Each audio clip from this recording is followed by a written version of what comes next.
everyone! It's February 20th today. I just wanted to come on and say an update on how things are progressing with getting ready to leave. Basically, Masha helped me book my flight. She kindly purchased it for me, and it's a one-way flight, and we got a flight leaving with a partner airline, Qantas, and then the rest of it is Air Canada. I get 2 checked bags with the ticket I have, 32 kg or 70 pounds each. I've done such a good job at downsizing and selling things that I had laying around the house, but I have so much things to get through, so I think I'm gonna have to get another luggage. I already bought another suitcase. I paid $60 for that, and I think I'm gonna have to find another one to buy. With Qantas to North America, if you want to add another bag on top of the bag that's already with your ticket, it's 300 Australian dollars for the extra bag.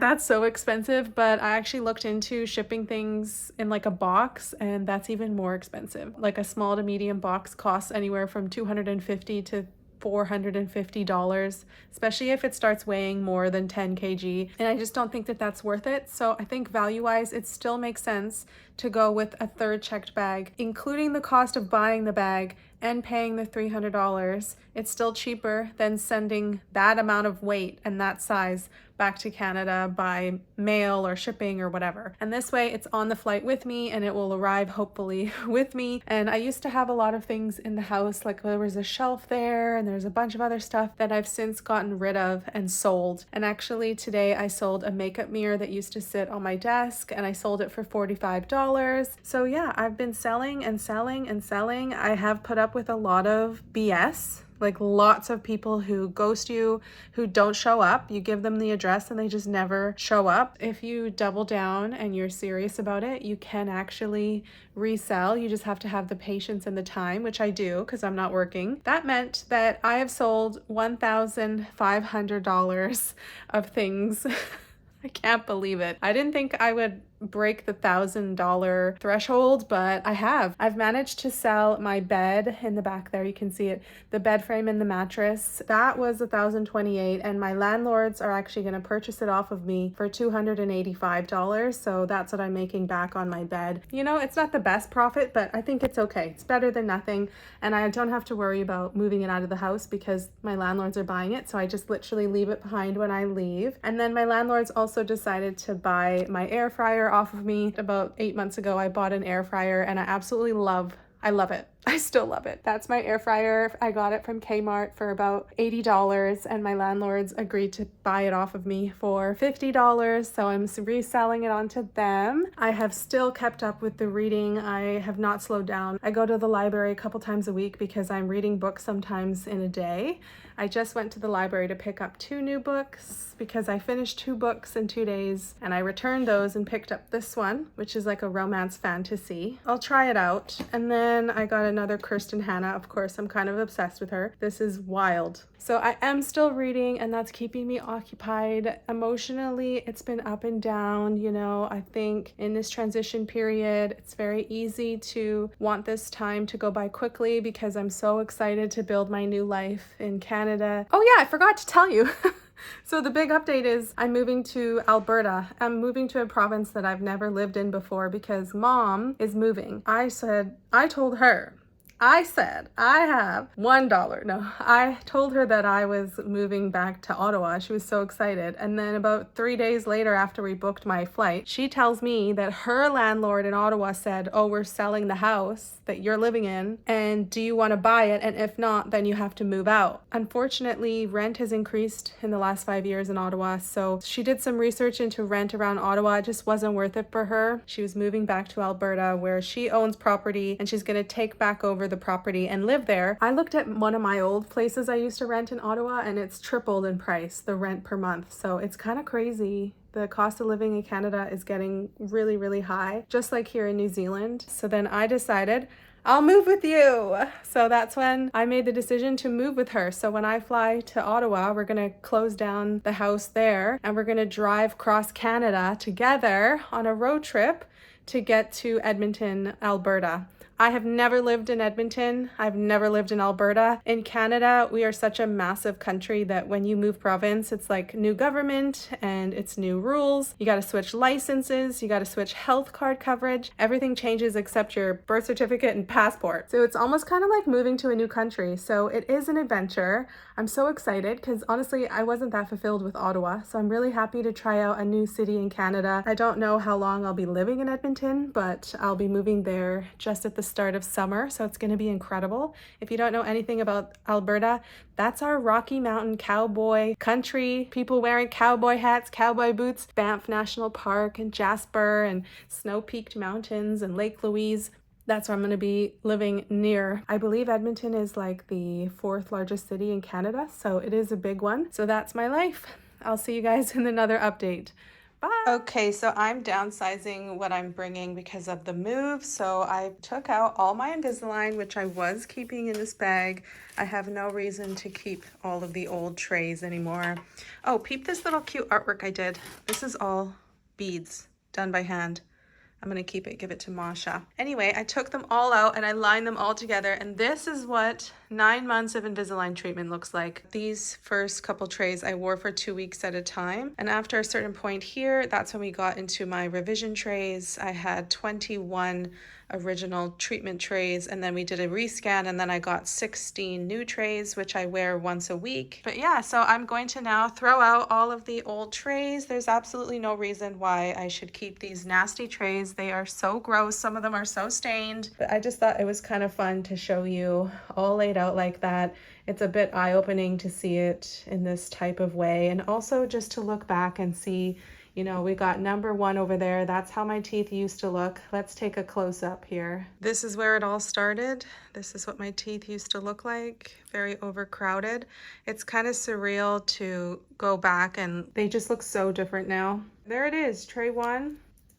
I've come a long way, that's for sure. Anyway, that is all. I just wanted to show this really cool visual. Talk to you later. Bye. Listen, I blinked and summer was over. How is it already the 27th of February? The first day of autumn is March 1st, and that's literally this week.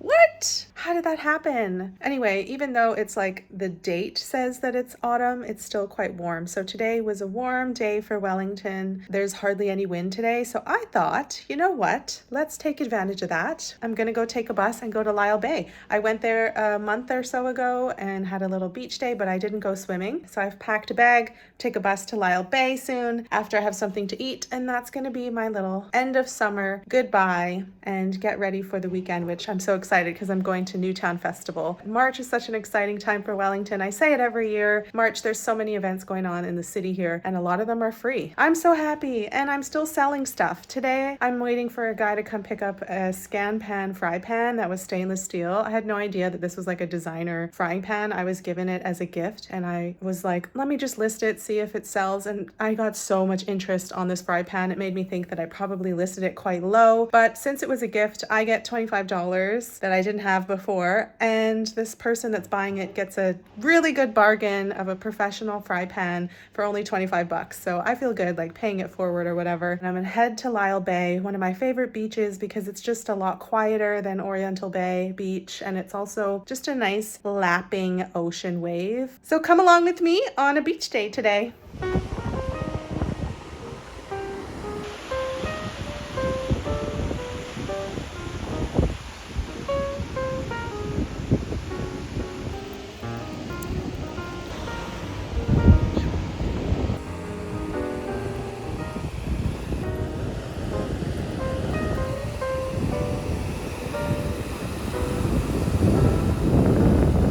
I made it. It's a little bit chillier than I thought it was gonna be, and I have a little hack for putting down a beach towel or whatever in a windy place like Wellington. Okay, so what you want to do is find little stones and then just put them at the ends of the blanket, especially where the wind coming from. So the wind is coming this way. So I put the heaviest stones on this end of the blanket, and you just dot it with the stones and it keeps your blanket down. This is great. This blanket is waterproof on the bottom, so the top of it is really fuzzy and it's quite comfortable.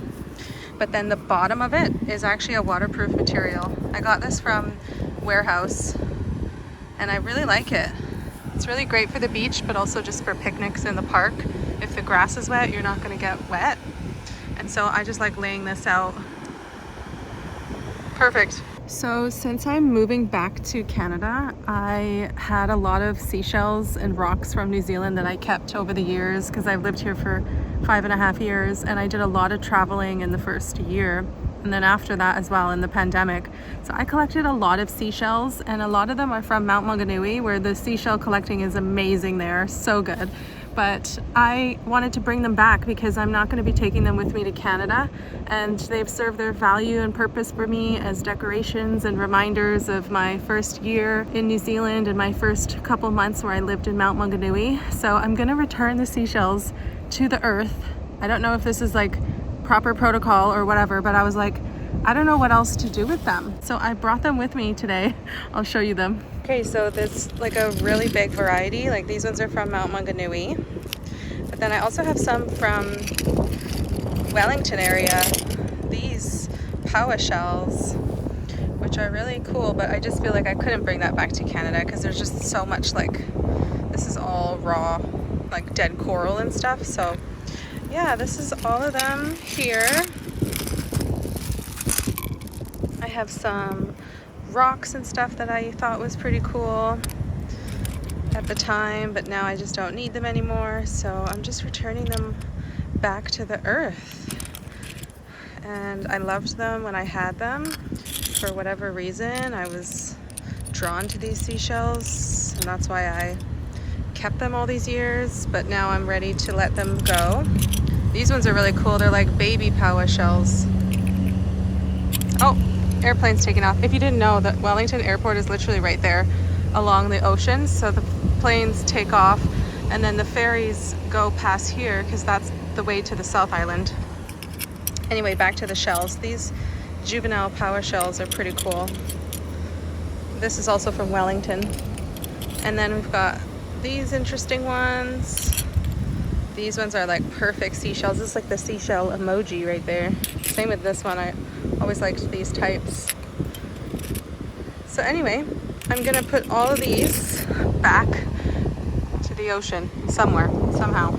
Okay, I did it. It was actually fun returning them back to the ocean. They look so out of place here in Wellington because on Lyall Bay Beach there's only like pebbles here, but the seashells look so pretty, and I just gave thanks for their time with me, and now they're back with the earth. I know it seems a little silly, but it's just something that I felt compelled to do before I leave, and now it's done. I feel great.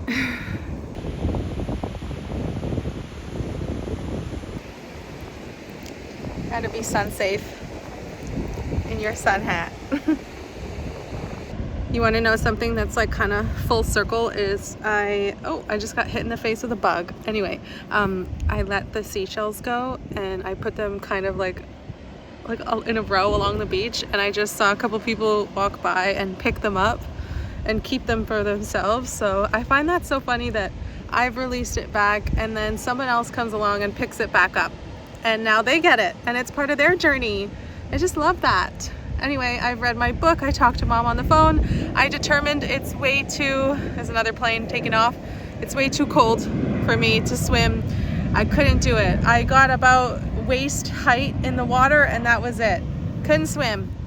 But this was a successful beach day at Lyall Bay Beach. Highly recommend this beach if you're in Wellington. I will see you guys in the next update. Bye!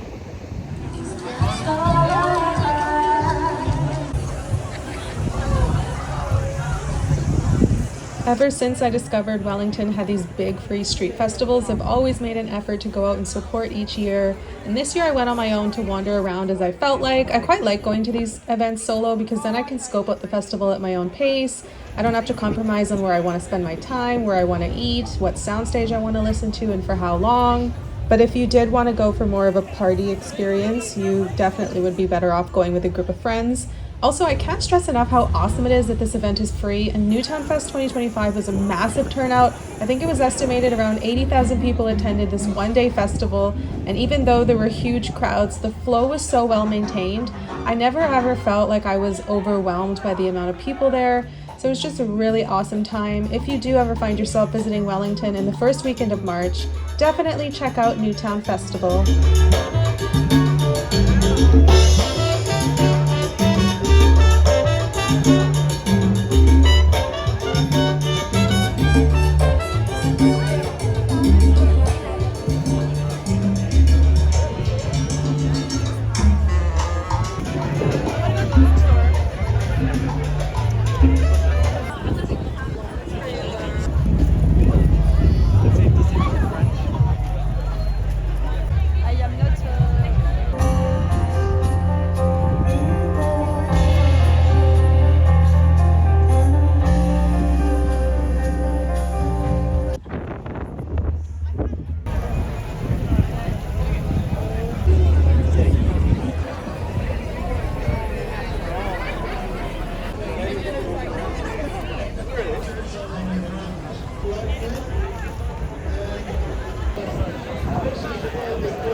And that wraps up Newtown Festival 2025. I just got home. I walked home. I took the bus there, very packed, and I enjoyed myself this year. I spent like 3 hours there and it was sunny. It was so warm today, like a nice summer's day, even though technically it's now autumn. I loved it. Thanks for joining me on a Sunday fun day. So many Wellingtonians came out today. It was impressive. Lots of people. And then I finished off my time with the parade. It's a baracha band, I believe it's called. Percussion. Always a good energy, always a good vibe. I saw them last year. Stuck around to see them this year. All right, I'll see you in the next update. Bye!